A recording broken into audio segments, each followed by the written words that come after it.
सत्ता प्राप्त करने के लिए जेब में गांधी हो या ना हो, दिल में आंधी जरूर होना चाहिए। इस मोटिवेशन लाइन के साथ आज हम स्वागत करते हैं आपका करमवीर ऑनलाइन क्लासेज में 10th क्लास का ट्रिक के साथ।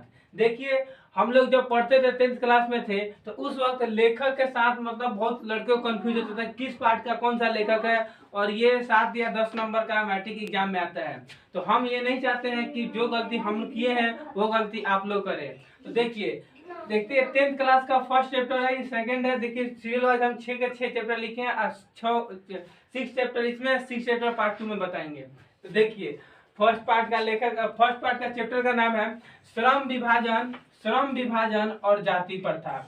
आप लोग 10th क्लास में होंगे, 10th क्लास वाले बच्चों को बहुत अच्छे से पता होगा कि फर्स्ट चैप्टर का नाम श्रम विभाजन और जाति प्रथा है, जिसके लेखक है भीमराव अंबेडकर।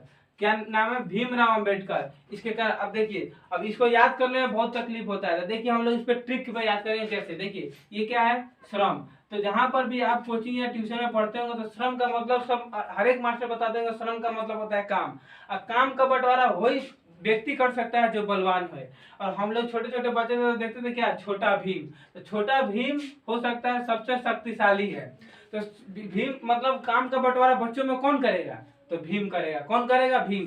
तो जब भी जैसे ही चैप्टर का नाम आएगा श्रम विभाजन और जाति प्रथा, आपके दिमाग में कैलकुलेट हो जाना चाहिए कि श्रम का मतलब होता है काम, और काम का बंटवारा कौन करेगा? भीम। तो याद रखिएगा कि श्रम का मतलब होता है काम, तो इसलिए श्रम विभाजन और जाति प्रथा के लेखक कौन है? भीमराव अंबेडकर। ठीक है, फर्स्ट चैप्टर समाप्त। सेकंड चैप्टर देखिए कि पार्ट 2 सेकंड चैप्टर आपका 20 के दांत।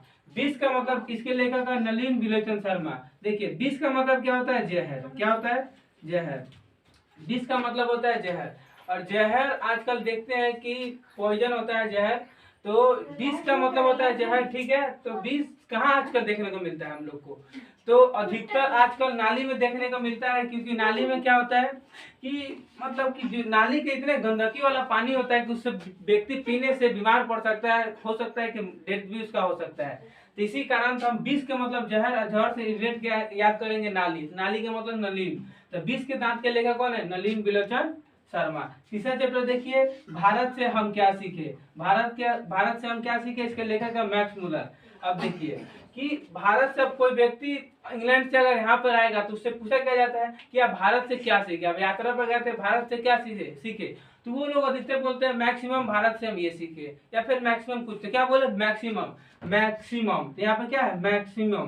तो इसका मतलब भारत से हम क्या सीखे, तो भारत से क्या सीखे? मैक्सिमम। इसका मतलब मैक्स मुलर। मैक्सिमम से क्या है? कैलकुलेट करेंगे मैक्स मुलर को।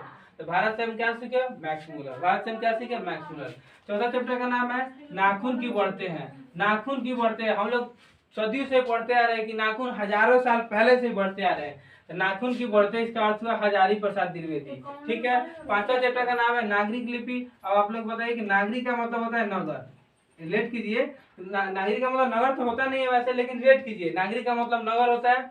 और गुणाकर मूल्य, नागरिक के लिपि के लेखक है गुणाकर मूल्य। अब ये बताइए कि आज की तुलना, पहले तो गांव बहुत आगे था, लेकिन बताइए गांव से आजकल कई गुना बेहतर क्या हो रहा है? सिटी हो रहा है, यानी कि शहर हो रहा है। तो कई गुना, गुना का मतलब गुणाकर मूल्य। नागरिक नगर से कई गुना बेहतर, कई गुना का मतलब गुणाकर मूल्य है। पांचवा चैप्टर का नाम है बहादुर। अब देखिए यहाँ पे क्या नाम है? पांचवा बहादुर। अब बहादुर कौन व्यक्ति होता है? बहादुर होता है अमरकांत। अमरकांत बहादुर के लेखक कौन है? अमरकांत। अब देखिए, बहादुर वही व्यक्ति होते हैं, बहादुर जो व्यक्ति होंगे वो अमर हो जाएंगे। बहादुर जो व्यक्ति होंगे अमर हो जाएंगे, इसलिए इसका नाम है अमरकांत।